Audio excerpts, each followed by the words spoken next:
Hi everybody, welcome to the United Stand, and the transfer news keeps rolling in. The summer is officially up and running with Ineos, Ten Hag, Manchester United and us as personal terms are agreed with Jarrad Branthwaite. Yes, read that back. Personal terms agreed with Jarrad Branthwaite. Now, I'm not going live on this. We're not going to do a whole hour on it because we're going to be there's going to be so many of these going on this summer. But I want to bring back the short 10-minute sort of reactions to developments around transfers, because this is a significant development, but it's not deal done. It's certainly not here we go. And it's not Branthwaite's definitely going to be a United player. Spoke about this on the 8 o'clock show. Check that out, a full hour talking about everything that's going on with United. But hot breaking news, Manchester United have agreed personal terms with Jarrad Branthwaite. This is coming in from numerous good sources now, but was from Martin Ziegler in the Times, saying that Manchester United have agreed personal terms with Jarrad Branthwaite. The wages will be between £150,000 and £160,000 a week. Do you think that's about right? I mean, that's roughly about what Eriksen's on. It's about £30,000 a week less than what Maguire's on, so it's still significant wages. It is still significant wages, if we're being honest. I mean, I don't know what he's on at Everton, but it won't be anywhere near that. I'll have a look at that for you in a moment. But more importantly, this is a good signing for Manchester United.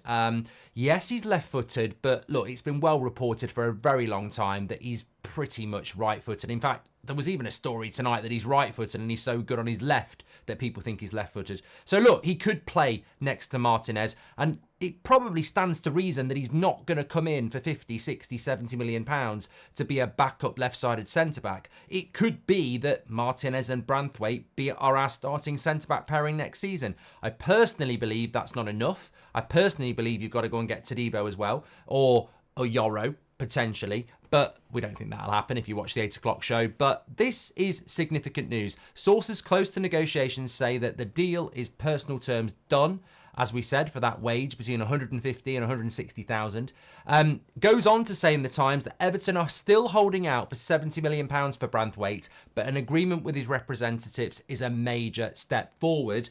Also, the BBC are saying that Everton don't want to sell him. I mean, we've been here before. We've been here before. This is not actually as significant a step forward to getting the deal done as some people maybe think. Personal terms, it's funny actually, we were talking about this earlier, weren't we? What are your thoughts on this deal? Is this the player that you want? Are you happy with the wages? Are you happy that this could be our only centre-back signing? I hope it's not. But I do like the Branthwaite deal. He's been on our hotometer since February. You know, he's a strong signing for Manchester United. The homegrown British Premier League experience things are nice to have.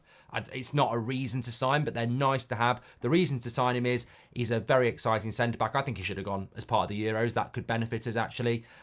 It's the price. I suppose that's going to be the next big thing, the price. Everton saying they don't want to sell is just... it's just part of the process, isn't it, of saying, you know, we want a lot of money for him. And I think similarities, quite rightly, will be borne out by people saying that, you know, we don't want this to be a scenario like that we had with Leicester and Harry Maguire. I mean, Harry Maguire was meant to be on £50,000 a week at Leicester, and we gave him £190,000 a week. I mean, that's nearly 4 times his wage. Apparently, Jarrad Branthwaite's on £40,000 a week at Everton, and yet again, we are going to, quadruple that. 40,000 times 6 times 4 is 160,000.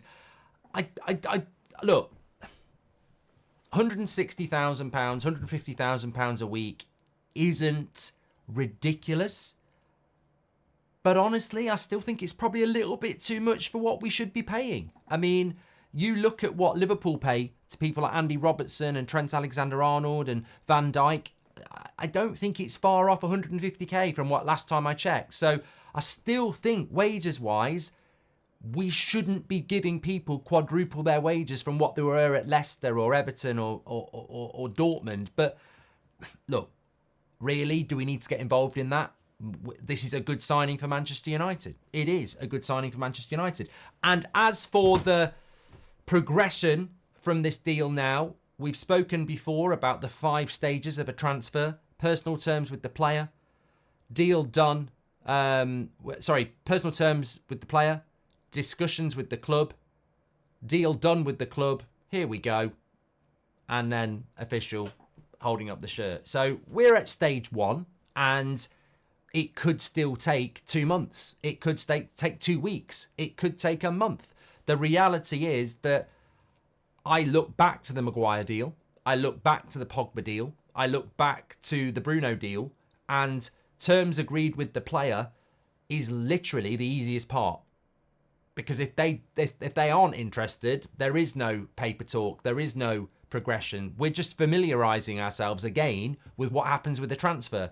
And personal terms agreed, as exciting as it is, because it's the first one we've done this summer, and actually it's the first one we've done in a year because we didn't buy anyone in January, we do need to just familiarise ourselves with the fact that this will happen more and more, and that there's still potentially a long way to go. And if Everton are looking at 70 million, then Man United have got a lot of work to do, because, as I said, if that wage is 150 to 160, that's a 4 times wage increase for Jared Branthwaite, which is a lot.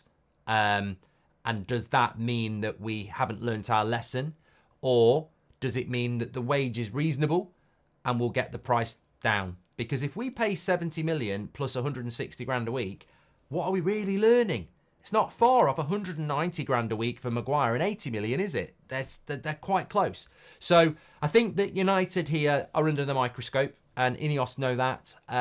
We are a football club that really probably spends too much time focusing on wages and fees, but they've bitten us in the arse so much, and we know what we pay is too much, and we know what we pay in relation to wages is too much, and we want that to change, and we want Ineos to change that, because it has caused us problems in the past. However, away from that, Jared Branthwaite, to me, as a player, is a player that I really want to bring into Manchester United. Tall, mobile, good on the ball, times his tackles well, will get better as he gets older, and probably become a starting centre-back for England, and certainly a player that can play in a team that is challenging for top trophies. I think he has all that within him. And I look at our current centre-back setup, and apart from Martinez, we don't really have that. So ultimately, I think it's really positive. Bottom line is, I think it's a bit of an open goal signing, in the sense that we're sort of locking ourselves in to a Sancho, Bruno, Maguire type deal, where the only danger in this is how much we pay. Because like with Bruno, Maguire and Sancho, there was no genuine competition for them. The only issue was, a bit like with Wan-Bissaka and Palace as well, is that the biggest danger here is how much we get our pants pulled down. Because Sancho, there was no competition. Bruno, there was no competition. Maguire, there's no competition. And Branthwaite, there's no competition, because Arsenal and Man City aren't going to go for him. Liverpool can't, because of the Everton connection. And Newcastle, Chelsea, they're not going to go for him either at that price. And we would probably beat them anyway. So I think that it is really just about reputation. Everton will not really want to sell him, because it's a sign of where that club is, that they have to still sell their better players. And Man United will not want to overpay for a multitude of reasons. So I think I said it on the 8 o'clock show. For me, I would love us to do this deal at a reasonable price, that it is around 50 million quid, and there are add-ons in relation to it. That's what I would like to see Manchester United do. But, I mean, the BBC are now saying that Everton wants at least £80 million for him. And it's not, you know what, as well, it's nice to see that Manchester United are moving quick. And we've had a positive week in relation to Erik ten Hag. And I said after that, wouldn't it be nice if by the end of the week we really started to see some movement? And we are seeing that now. So I think it's a real significant step forward for Manchester United. And I think that the signing is good. The only thing I would say before I leave it for you in the comments is I hope it's not just one centre-back. I think we need more than that. I really, really do. Get your comments in below. Smash a like on the video. We'll be back at 10 o'clock in the morning. But more of this if you like it. Get your comments in.